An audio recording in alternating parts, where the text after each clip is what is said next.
Okay. ഒരു ബ്രാഞ്ചിൽ നിന്ന് വേറൊരു ബ്രാഞ്ചിലേക്ക് നമുക്ക് സ്റ്റോക്ക് ട്രാൻസ്ഫർ ചെയ്യണമെന്നുണ്ടെങ്കിൽ നമുക്ക് ഒരുപാട് മെത്തേഡ്സ് അവൈലബിൾ ആണ്. നമുക്ക് സ്റ്റോക്ക് ചാനൽ ത്രൂ ചെയ്യാൻ പറ്റും.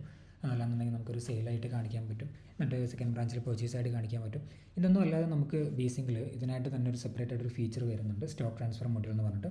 അപ്പോൾ നമുക്ക് അതെങ്ങനെയാണ് യൂട്ടിലൈസ് ചെയ്യുക, അല്ലെങ്കിൽ അതിൻ്റെ ഒരു പ്രോപ്പറായിട്ടുള്ള യൂസേജ് എങ്ങനെയാണ് വരിക എന്നുള്ളത് നമുക്കൊന്ന് ചെക്ക് ചെയ്യാം. സോ ഇൻവെൻട്രി ടാബിൽ സ്റ്റോക്ക് ട്രാൻസ്ഫർ എന്നുള്ളൊരു ഓപ്ഷൻ വന്നിട്ടുണ്ടാവും. ഇൻ കേസ് നിങ്ങൾക്ക് ആ ഒരു ഓപ്ഷൻ കാണുന്നില്ല എന്നുണ്ടെങ്കിൽ നമുക്കിവിടെ സെറ്റിങ്സിൽ പോയിട്ട് ഇൻവെൻട്രി ടാബിൽ സ്റ്റോക്ക് ട്രാൻസ്ഫർ മൊഡ്യൂൾ എനേബിൾ ചെയ്തതിന് ശേഷം സോഫ്റ്റ്വെയർ ഒന്ന് ക്ലോസ് ചെയ്ത് ഓപ്പൺ ചെയ്താൽ മതി. സോ വൺസ് ഇവിടെ സ്റ്റോക്ക് ട്രാൻസ്ഫർ എനേബിൾ ആയി കഴിഞ്ഞാൽ, മൊഡ്യൂൾ എനേബിൾ ആയി കഴിഞ്ഞാൽ നമുക്കതൊന്ന് ഓപ്പൺ ചെയ്ത് കഴിഞ്ഞാൽ ഈ രീതിയിൽ ഒരു ഇൻ്റർഫേസ് ആയിരിക്കും വരുന്നത്.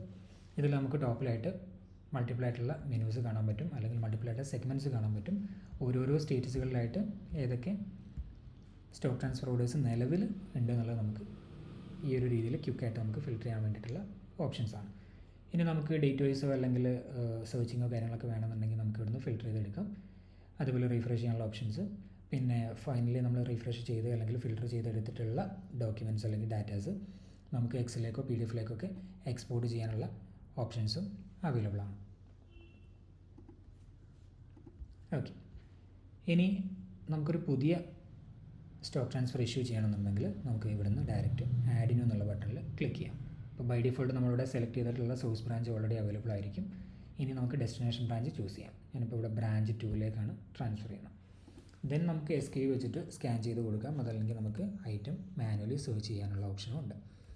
സോ ഞാനിവിടെ ഒരു ഐറ്റം ചൂസ് ചെയ്യാണ്. ഫോക്സിൻ്റെ ഒരു വയർലെസ് ഹെഡ്ഫോൺ ഒരു ക്വാണ്ടിറ്റി ഞാൻ ട്രാൻസ്ഫർ ചെയ്യാണ്.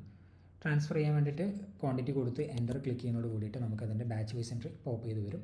ഇതിൽ മൾട്ടിപ്പിൾ ബാച്ചസ് നമുക്ക് അവൈലബിൾ ആണെന്നുണ്ടെങ്കിൽ ഏത് ബാച്ചിൽ നിന്നാണ് നമ്മൾ ട്രാൻസ്ഫർ ചെയ്യുന്നതെന്ന് വെച്ചാൽ ആ ബാച്ചസിലേക്ക് നമുക്ക് കൺസെപ്ഷൻ ക്വാണ്ടിറ്റി എൻ്റർ ചെയ്ത് കൊടുത്തിട്ട് സേവ് ചെയ്യാം.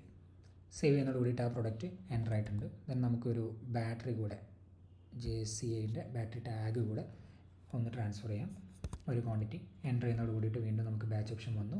ഞാൻ ഫസ്റ്റ് ബാച്ചിൽ തന്നെയാണ് ട്രാൻസ്ഫർ ചെയ്യുന്നത്. സോ അതിവിടെ കൊടുത്തിട്ട് എൻ്റർ ചെയ്യുന്നതോട് കൂടിയിട്ട് നമുക്ക് 2 പ്രൊഡക്ട്സും സെലക്ട് ചെയ്ത് കഴിഞ്ഞു. ഇനി നമുക്ക് നരേഷൻ, നമുക്ക് പബ്ലിക്കും ആൻഡ് പ്രൈവറ്റും 2 നോട്ട്സ് ആഡ് ചെയ്യാനുള്ള ഓപ്ഷൻ ഉണ്ട്. നമുക്ക് വേണമെങ്കിൽ അത് ആഡ് ചെയ്ത് കൊടുക്കാം. ദെൻ ഫൈനലി സേവ് ചെയ്യുന്നതോട് കൂടിയിട്ട് നിങ്ങൾക്ക് ഇവിടെ കാണാൻ പറ്റും, ഇവിടെ 2 ക്വാണ്ടിറ്റിയിൽ ഡ്രാഫ്റ്റിലേക്കായിരിക്കും ഇനീഷ്യലി വന്നിട്ടുണ്ടാവുക. ഇതിനെ നമുക്ക് നെക്സ്റ്റ് സ്റ്റേജ് എന്ന് പറയുന്നത് അപ്രൂവ് ആണ്. വൺസ് നമ്മൾ ഡ്രാഫ്റ്റ് ചെയ്തതിന് ശേഷം ഇത് നമുക്ക് ക്രോസ് ചെക്ക് ചെയ്യാനുള്ള ഒരു ഓപ്ഷനാണത്. നമ്മൾ ജസ്റ്റ് നമ്പറിൽ ക്ലിക്ക് ചെയ്യുന്നതോട് കൂടിയിട്ട്, അതായത് വൗച്ചർ നമ്പറിൽ ക്ലിക്ക് ചെയ്യുന്നതോട് കൂടിയിട്ട് അതിൻ്റെ ഡീറ്റെയിൽസിലേക്ക് പോകും. ഏതൊക്കെ ഐറ്റംസ് ആണ്, ഇപ്പോൾ ഇമേജൊക്കെ എനേബിൾഡ് ആണെന്നുണ്ടെങ്കിൽ പ്രൊഡക്റ്റിൻ്റെ ഇമേജസ് നമുക്കിവിടെ തന്നെ കാണാനായിട്ട് പറ്റും. അതിൻ്റെ ബാച്ചസ് ഇൻഫർമേഷൻസ് എല്ലാം ഇവിടെ അവൈലബിൾ ആയിരിക്കും. വൺസ് ക്രോസ് ചെക്ക് ചെയ്ത് കഴിഞ്ഞാൽ നമുക്ക് ഡയറക്റ്റ് അപ്രൂവ് ചെയ്യാനായിട്ട് പറ്റും. വൺസ് ഇത് അപ്രൂവ് ചെയ്ത് കഴിഞ്ഞാൽ നമുക്കതിനെ ഡിസ്പാച്ച് ചെയ്യാം.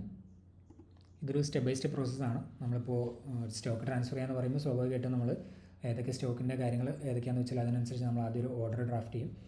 വൺസ് ഓർഡർ ഡ്രാഫ്റ്റ് ചെയ്ത് കഴിഞ്ഞാൽ നമ്മളത് ഹയർ ഒഫീഷ്യൽസിൻ്റെ അതോറിറ്റിയിലുള്ള ആളുകൾക്ക് അപ്രൂവലിന് വേണ്ടിയിട്ട് വിടും. വൺസ് അവരത് അപ്രൂവ് ചെയ്യുന്നതോട് കൂടിയിട്ട് നമ്മളതിനെ പിന്നെ വണ്ടിയിൽ ലോഡ് ചെയ്യും. ലോഡ് ചെയ്ത് കഴിഞ്ഞാൽ അതിനെ നമ്മൾ ഇൻ ട്രാൻസിസ്റ്റിലേക്ക് മാറ്റി കൊടുക്കും. വൺസ് അത് അവിടെ എത്തിക്കഴിഞ്ഞാൽ നമ്മളതിനെ മാർക്ക് ആസ് ഡെലിവേർഡ് കൊടുക്കും. ഈ രീതിയിലാണ് നമ്മൾ ഒരു സ്റ്റോക്ക് ഇവിടുന്ന് ട്രാൻസ്ഫർ ചെയ്യാം. ഇനി അതേസമയം നമുക്ക് സെക്കൻഡ് ബ്രാഞ്ചിൽ, ഇപ്പോൾ നമ്മൾ ബ്രാഞ്ച് 2ലേക്ക് പോയിട്ട് ഇവിടെ സ്റ്റോക്ക് ട്രാൻസ്ഫർ കൊടുത്തു കഴിഞ്ഞാൽ നമുക്കിവിടെ ഇൻകമിങ്ങിൽ ഒരു പുതിയ സ്റ്റോക്ക് ട്രാൻസ്ഫർ ഓർഡർ ഇഷ്യൂ ആയിട്ട് വന്ന് നിൽക്കുന്നുണ്ടാവും, അവൈറ്റിംഗ് എന്നുള്ള രീതിയിൽ വന്നിട്ടുണ്ടാവും. വൺസ് സെക്കൻഡ് ബ്രാഞ്ചിൽ അത് എത്തിക്കഴിഞ്ഞാൽ അവിടെ നിന്ന് നമ്മൾ എന്ത് ചെയ്യും, മാർക്കാസ് ഡെലിവേർഡ് കൊടുക്കും, മാർക്കാസ് റിസീവ്ഡ് കൊടുക്കും. റിസീവ്ഡ് കൊടുക്കുന്നതോട് കൂടിയിട്ട് നമുക്ക് ഈ പ്രോഡക്റ്റ് ഇവിടെ എത്തി എന്നുള്ള രീതിയിൽ അതിനെ അഡ്രസ്സ് ചെയ്ത് കഴിഞ്ഞാൽ, ഇനി വൺസ് അത് വെരിഫൈ ചെയ്ത് എല്ലാം ഓക്കെ ആണെന്ന് കണ്ടു കഴിഞ്ഞാൽ നമുക്ക് അവിടെ നിന്ന് എന്ത് ചെയ്യാം, വെരിഫൈ ആൻഡ് കംപ്ലീറ്റ് മാർക്ക് ചെയ്യാം. വെരിഫൈ ആൻഡ് കംപ്ലീറ്റ് മാർക്ക് ചെയ്യുന്നതോട് കൂടിയിട്ട് ഇത് എൻഡായി, അല്ലെങ്കിൽ ഈ ഒരു ജേണി ഇവിടെ എൻഡായി, ഇതിവിടെ വെരിഫൈഡ് ആയി കഴിഞ്ഞു.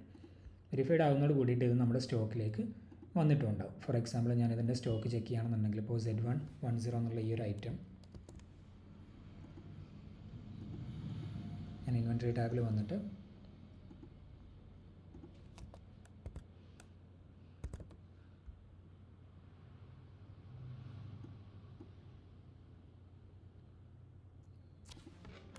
ഐറ്റം നെയിമിൽ ചെറിയൊരു ചേഞ്ച് വന്നെന്ന് തോന്നുന്നു. ഓക്കെ, Z101 ആണല്ലേ. ഓക്കെ, Z101 എന്നുള്ള ഈ ഒരു ഐറ്റം നമുക്കിപ്പോൾ നിലവിൽ അവൈലബിൾ ആയിട്ടുള്ളത് ബ്രാഞ്ച് 2-ലാണ്. ബ്രാഞ്ച് 1-ൽ ഉണ്ടായിരുന്നത് നേരെ ട്രാൻസ്ഫർ ആയിട്ട് ഇപ്പോൾ 1T0 ആണ്. സോ ഇത് ട്രാൻസ്ഫർ ചെയ്ത് വന്നതാണ്. ഇനി ഇതിൻ്റെ സ്റ്റോക്ക് മൂവ്മെൻറ്റിലേക്ക് പോയി കഴിഞ്ഞാൽ ഇവിടെ നമുക്ക് കാണാൻ പറ്റും ഇത് ഡയറക്റ്റ് സ്റ്റോക്ക് ട്രാൻസ്ഫർ ആയിട്ട് വന്നതാണ്. ഇനി അതേസമയം നമ്മൾ ബ്രാഞ്ച് 1-ൻ്റെ കേസിൽ നോക്കുകയാണെന്നുണ്ടെങ്കിൽ, അതായത് ബ്രാഞ്ച് 1-ൽ പോയിട്ട് അതിൻ്റെ സ്റ്റോക്ക് ചെക്ക് ചെയ്യുകയാണെന്നുണ്ടെങ്കിൽ നമുക്കിവിടെ സ്റ്റോക്ക് അവൈലബിൾ അല്ല. ഇത് ബ്രാഞ്ച് 2-ലാണുള്ളത്. ഇനി ഇതിൻ്റെ സ്റ്റോക്ക് മൂവ്മെൻറ്റ് നോക്കിക്കഴിഞ്ഞാൽ ഇത് കണ്ടില്ല, സ്റ്റോക്ക് 1 ഉണ്ടായിരുന്നു, അത് നമ്മൾ സ്റ്റോക്ക് ട്രാൻസ്ഫർ ചെയ്തിട്ട് ക്വാണ്ടിറ്റി ക്രെഡിറ്റിലേക്ക് പോയി. സോ ഫൈനൽ ക്ലോസിംഗ് സ്റ്റോക്ക് എന്ന് പറയുന്നത് 0 ആണ്. ഈ രീതിയിലാണ് നമുക്ക് സ്റ്റോക്ക് ട്രാൻസ്ഫറിൻ്റെ ഒരു ജേണി വരുന്നത്. ഇനി ഇതിൽ എന്തെങ്കിലും ക്ലാരിറ്റി കാര്യങ്ങളൊക്കെ വേണമെന്നുണ്ടെങ്കിൽ നമുക്ക് സ്റ്റോക്ക് റിപ്പോർട്ട് ത്രൂ ചെക്ക് ചെയ്യാനായിട്ട് പറ്റുകയും ചെയ്യും.